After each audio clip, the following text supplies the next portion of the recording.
Hi, it's Mr. Pliner, and welcome to Chinuch Matters. In this message, we will look at using say what you see in discipline situations. This conversation presupposes that there is a structure of discipline and authority in the home or classroom. The structure provides parents and children with common expectations and language.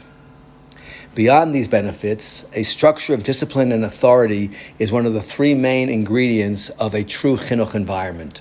The other two are free-flowing love, shalom bayit, and consistent positivity for all appropriate children behaviors. Let's review some of the important points of a home with a structure of discipline and authority. Goals and objectives. Allows chinuch to happen. Non-compliant children can disrupt the home and classroom from educating and raising children. So a disciplined environment will help in terms of helping children learn. It enables children to grow up in a safe and secure environment. Rules, procedures, and authority create emotional boundaries. It enables children to develop self-discipline. They will begin creating their own boundaries, which is a powerful goal. They learn how to regulate themselves. And finally, enables children to develop a worldview of authority, which promotes Yirat Shamayim. Discipline and authority means implementing in a consistent, calm, but firm manner.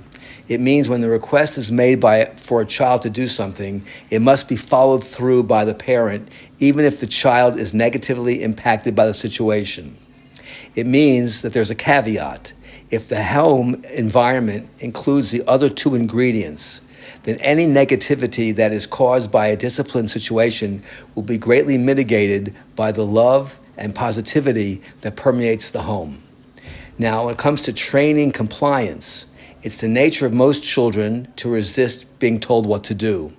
Therefore, children should become used to hearing commands from their parents at the youngest age. The command should be simple and easy for children to comply with, so that they will be able to comply and respond and grow in being able to follow directions.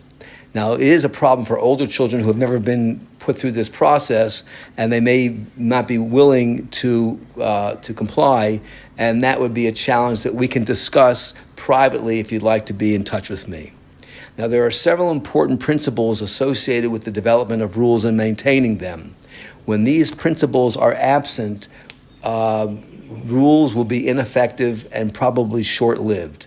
If you need help in this area, again, I ask you to please be in contact with me.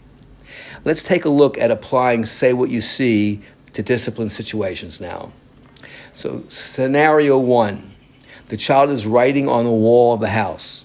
There is an explicit rule forbidding this behavior. The parent says something like this: "It looks like you want to draw. Remember our rule about drawing on walls. What can you do instead?" So this can-do statement is important because it allows the parent to calm herself down if she's agitated by seeing her child draw on a brand new painted wall, for example.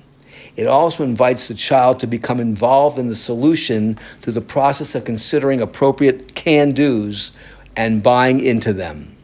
The parent can leave the child to himself to contemplate alternatives or to sit with him and go through the process. In a timely way, regroup and let the child offer alternatives. Parents apply good listening skills.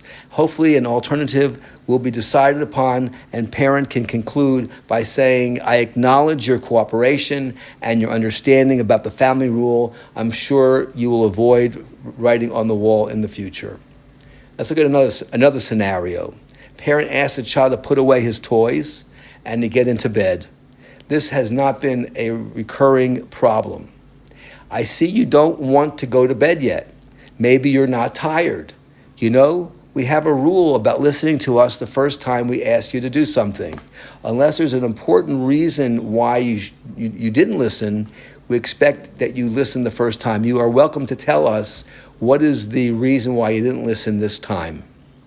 It's important to listen to the child when he feeds back at this point, and listen carefully using all the proper listening skills In this follow-up conversation, the following points should be covered. We are proud of you because you have never done this before. It shows you really do listen well. Number 2, give the child a strategy to use to avoid non-compliance in the future, like, let me know right away that you don't want to do what you're told. And number 3, explore if the child's reason for not going to bed is valid. There could be a valid reason, and maybe he needs to have his bedtime changed or something else. Now, this discipline approach is called the Al-Pi Darko approach because the principles are Torah-based. The say what you see strategy fits well into the Al-Pi Darko methods. Now, one of its main principles is Chinuch is only through positivity. It doesn't mean that there aren't times when there is negativity, but that is not what we would call Chinuch, but we'd call that control. That's another conversation. Therefore, in a disciplined situation where you have corrected your child, it's important to quickly follow up with a positive situation. An example could be you see your child the next day coloring on a piece of paper instead of the wall. You need to acknowledge his compliance. It would go like something like this. I see you're coloring today on paper and not on the wall. You are following the house rule, and that shows that you are beginning to be more grown up. In our next message, we will finish our work on Say What You See. Have a good day.